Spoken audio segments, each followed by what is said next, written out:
Bacaan dari surat Rasul Paulus kepada jemaat di Roma. Dari Paulus, hamba Kristus Yesus, yang dipanggil menjadi rasul dan dikuduskan untuk memberitakan Injil Allah. Injil itu dahulu telah dijanjikannya dengan perantaraan para nabi dalam kitab-kitab suci. Pokok isinya ialah tentang anak Allah yang menurut daging dilahirkan dari keturunan Daud dan menurut roh kekudusan dinyatakan sebagai anak Allah yang berkuasa oleh kebangkitannya dari antara orang mati. Dia itulah Yesus Kristus Tuhan kita. Dengan perantaraannya kami menerima kasih karunia dan jabatan rasul untuk menuntun semua bangsa supaya mereka percaya dan taat kepada namanya. Dan kalian yang telah dipanggil menjadi milik Kristus, kalian pun termasuk di antara mereka. Kepada kalian semua yang tinggal di Roma, yang dikasihi Allah, yang dipanggil dan dijadikan orang-orang kudus. Semoga kasih karunia dan damai sejahtera dari Allah Bapa kita dan dari Tuhan Yesus Kristus menyertai kalian. Demikianlah sabda Tuhan. Kepada Allah, Tuhan telah memperkenalkan penyelamatannya. Tuhan telah memperkenalkan penyelamatannya. Nyanyikanlah lagu baru bagi Tuhan, sebab Ia telah melakukan karya-karya yang ajaib.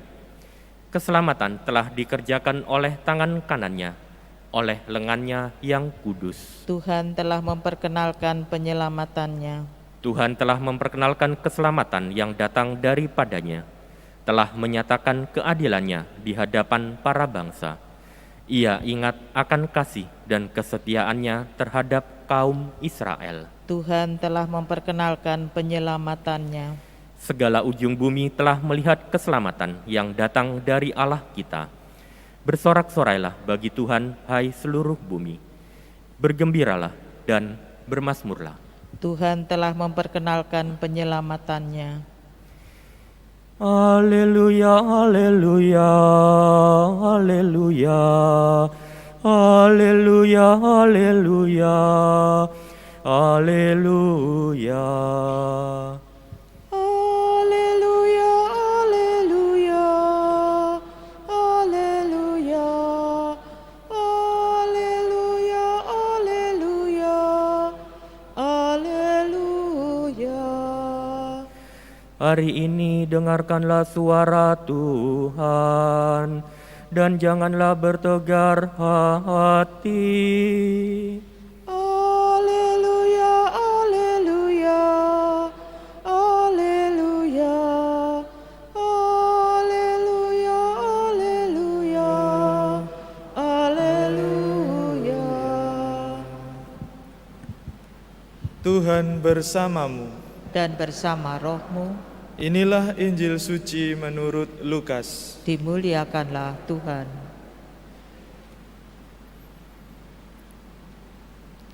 Sekali peristiwa, Yesus berbicara kepada orang banyak yang mengerumuni Dia. Angkatan ini adalah angkatan yang jahat. Mereka menuntut suatu tanda, tetapi mereka tidak akan diberi tanda selain tanda Nabi Yunus. Sebab sebagaimana Yunus menjadi tanda bagi orang-orang Niniwe, demikian pula lah Anak Manusia akan menjadi tanda bagi angkatan ini. Pada waktu penghakiman, ratu dari selatan itu akan bangkit bersama orang dari angkatan ini, dan ia akan menghukum mereka. Sebab ratu ini datang dari ujung bumi untuk mendengarkan hikmat Salomo, dan sungguh yang ada di sini lebih besar daripada Salomo. Pada waktu penghakiman, orang-orang Niniwe akan bangkit bersama angkatan ini dan mereka akan menghukumnya. Sebab orang-orang Niniwe itu bertobat waktu mereka mendengar pemberitaan Yunus, dan sungguh yang ada di sini lebih besar daripada Yunus.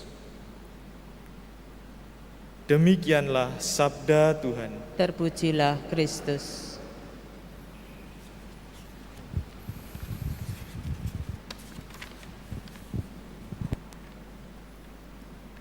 Saudara-saudari yang terkasih di dalam Kristus, dalam kehidupan sehari-hari tentu kita dihadapkan pada banyak sekali pilihan. Dan kerap kali pilihan itu berlawanan, mau berbuat baik atau berbuat jahat, mau berusaha atau berputus asa, mau bekerja atau bermalas-malasan, mau mendengarkan firman Tuhan atau membiarkan firman itu menguap begitu saja. Dan hari ini kita diingatkan oleh Tuhan Yesus tentang kisah Nabi Yunus. Kita tahu memang Nabi Yunus ini pada mulanya menyeleweng dari Allah, tetapi ia bangkit kemudian mewartakan hari penghakiman kepada orang-orang Niniwe. Tentu saja orang-orang Niniwe yang mendengar pemberitaan Yunus tentang hari penghakiman, tentu saja mereka sangat kalang kabut. Mereka akhirnya bertobat. Bahkan raja kota itu harus melaksanakan ritual perkabungan supaya Allah menggagalkan rencananya untuk menghukum kota Niniwe. Begitulah Tuhan Yesus ingin mengingatkan bahwa angkatan zaman dahulu saja bertobat mendengar pemberitaan Yunus. Tetapi mengapa Yesus yang lebih dari Yunus justru tidak didengarkan oleh angkatan pada zaman Yesus kala itu? Padahal Allah sendiri yang melawat umatnya, tetapi Allah malah dianggap sampah, tidak digubris, dan hanya dianggap nabi biasa saja oleh orang-orang Yahudi. Tuhan Yesus itu.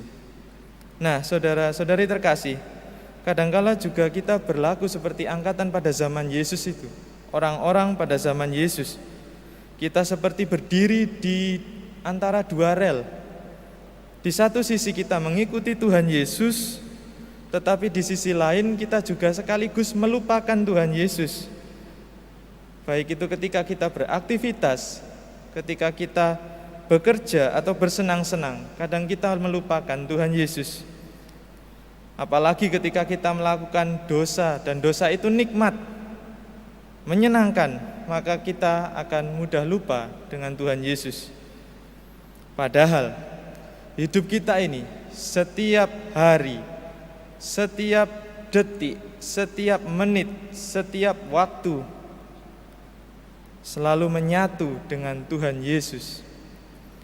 Maka sebelum hari penghakiman itu datang, kita perlu sadari lagi bahwa Tuhan Yesus mengajak kita untuk mendengarkan dan mengamalkan firman-Nya. Supaya apa? Supaya kita selamat pada hari penghakiman, seperti yang dialami oleh angkatan Niniwe tadi. Tuhan Yesus meminta kita untuk meneladani angkatan Niniwe, mendengarkan pemberitaan Tuhan tentang penghakiman, langsung bertobat. Lalu sekarang pilihan kita hanya dua, meneladan angkatan Niniwe itu, atau meneladan angkatan zaman Yesus yang justru memberikan Yesus kesengsaraan. Tapi satu hal yang pasti, Tuhan Yesus meminta kita untuk segera bertobat selagi kesempatan itu masih ada. Berkat Allah menyertai kita sekalian.